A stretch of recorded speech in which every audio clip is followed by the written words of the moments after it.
చెన్నై వాళ్ళు ఎంచుకోవాలా? చెన్నై వాళ్ళని హైదరాబాద్లోని నాగాలాండ్ వాళ్ళు నెంబర్లుగా తయారు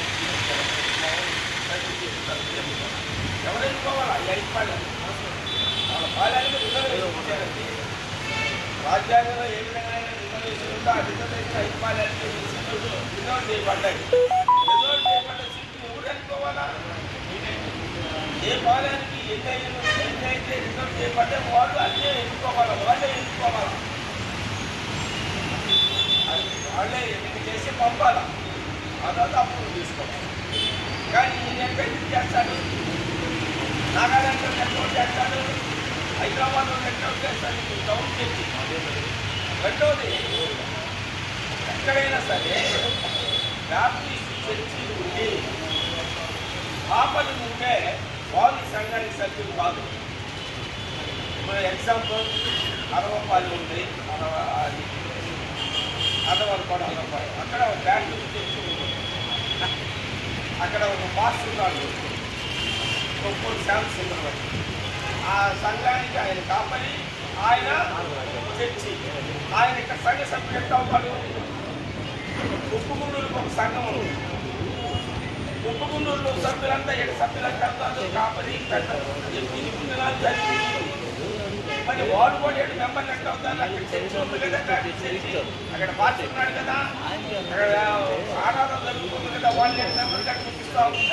ఈ విధంగా దాదాపు 800-900 మంది అవుటర్స్ తీసుకొచ్చి దాన్ని మొత్తం చేసి దాన్ని తీసుకొచ్చాడు.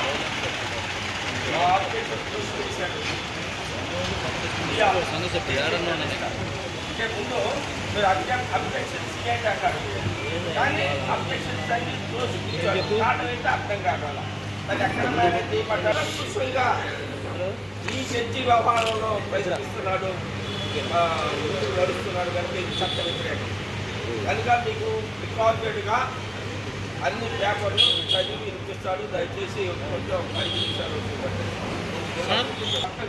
అది చూపిస్తామని అన్నాను కదా. ఇప్పుడే ఒకటి రిజర్వ్ చేయబడినటువంటి పాలెదేవి 5 పాలెలు ఉన్నాయి కదా. బైలాన్ రిజిస్టర్ చేసింది ఎవరు? బైలాన్ రిజిస్టర్ చేసింది రిజిస్టరేగా?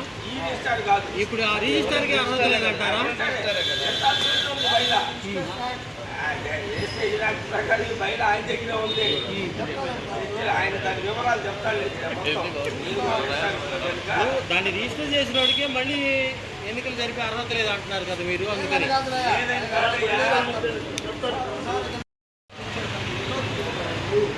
దానికి ఒక సర్టిఫైడ్ బైలా అనేది ఖచ్చితంగా ఉంది.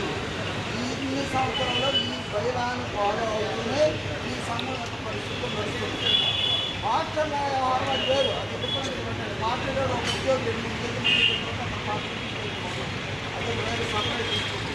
అడ్మినిస్ట్రేషన్ విషయానికి వచ్చేటంటే ఇది జరుగుతూ ఉన్న క్రమంలో మాకు ఒక ఆథరైజ్డ్ మెంబర్షిప్, ఈ మెంబర్షిప్ రిజిస్టర్ అనేది, ఈ సభ్యుల సంఖ్య అనేది జిల్లా కోర్టు వారు ధృవీకరించినటువంటి. అయితే మాకు ఒక సభ్యులు 2300 తయారు చేసింది. 3 తర్వాత మాకు మెంబర్షిప్ లేదు కాబట్టి ఈ యొక్క స్టాండింగ్ కమిటీ జరిగే ఎన్నికలకి ఒక జనరల్ బాడీ కాకుండా ఎన్నికలు జరపడానికి ఎందుకన్నారంటే మా సిస్టంలో 13 మంది సభ్యులు ఉంటారు. ఇది మొట్టమొదటి సంఘం స్థాపనకు ఉన్నప్పుడు పెద్దలు ఏర్పాటు చేసింది.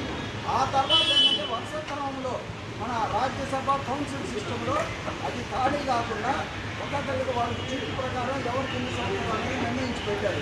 దాని ప్రకారం ఏ సంవత్సరం ఎన్ని ఖాళీలు అవుతుందో వాటిని ఫిలప్ చేసుకోండి. ఎందుకంటే పర్మనెంట్గా ఈ కమిటీ అనేది రద్దు కాదు, రద్దు చేసే అధికారం నువ్వన్నట్టు రిజిస్టర్ చేసిన అధికారం కూడా లేదు. అది రిజిస్ట్రేషన్ చట్టంలో క్లియర్గా చెప్పబడుతుంది. రిజిస్ట్రేషన్ యాక్ట్ దాంట్లో క్లియర్గా ఆయన ఏమన్నాడంటే ఆయా రిజిస్ట్రేషన్ చట్టం ఇష్టం. ఎప్పుడైతే సంఘం పూర్తిగా పని చేయకుండా ఏమి యాక్టివిటీస్ లేకపోతే దాన్ని రద్దు చేయడం రిజిస్ట్రేట్ చేస్తారు. రిజిస్ట్రేట్ చేయాలంటే దానికి కొత్త ప్రాసెస్ ఉంటుంది. సంఘం నడవకుండా సంఘంలో మెజార్టీ సభ్యులు మాకు సంఘం ఉద్యోగం చెప్పిందని దాంట్లో అపాయింట్ చేసి అసెట్స్ లైబ్రరీ సర్టిఫికేట్ రియలైజ్ చేసి అప్పుడు ఇచ్చి ఏదైనా వస్తే తీసుకొని అప్పుడు చేస్తారు. ఇదే క్రమంలో 2018 పాలాల సౌకర్యంలో 2 ఖాళీలు వచ్చింది ఈ స్టాండింగ్ కమిటీ. వాడు ఒకటి కబడ్డీ పాడడానికి ఒక ఎట్లాగా మాకు 5 పాలాల నుంచి సార్ చెప్పినట్టుగా 8 సభ్యులు వస్తారు. 5 సభ్యులు ఎట్లా మొత్తం ఉండేదాన్ని. ఇక్కడ ఇంకో పాయింట్ కూడా ఏంటంటే ఒంగోలు జేఎన్యూ చర్చ్ అనేది ఒంగోలు పట్టణానికి సంబంధించిందే. ఈ చుట్టుపక్కలకి దేనికి సంబంధం లేదు. మున్సిపాలిటీ అయినా ఒంగోలు అది లేదు. ఈ only for the Juliet memorial Baptist church of Ongole. కాబట్టి ఇక్కడ సభ్యత్వం కావాలన్నాడు ఈ పట్టణానికి సంబంధించిన అయి ఉండాలా, ఈ 5 పాడాలకు సంబంధించిన అయి ఉండాలా.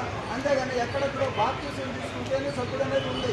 ఎవరు ఇక్కడ బాప్టిజం తీసుకుంటే ఊరవతల బాప్టిజం తీసుకుని నేను వస్తానని నేను ఎస్కోలుతో హిందూ సంఘాలతో ఏడవ సంబంధించిన వస్తుంటే కుదరదు.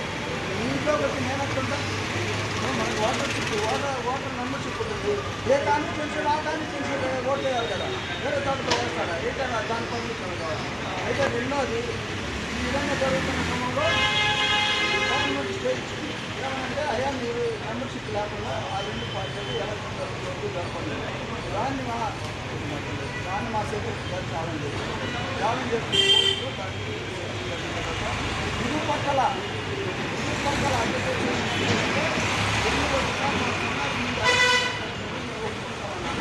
దాని మీద కోర్టు ఏం చేసిందంటే ఎన్నికలు ఏమైనా జరపాలంటే district register society competent authority conduct services. దానికి ఆయన ఏమి ఇచ్చారు, ఈ has to conduct regularly water తయారు చేయగలరు.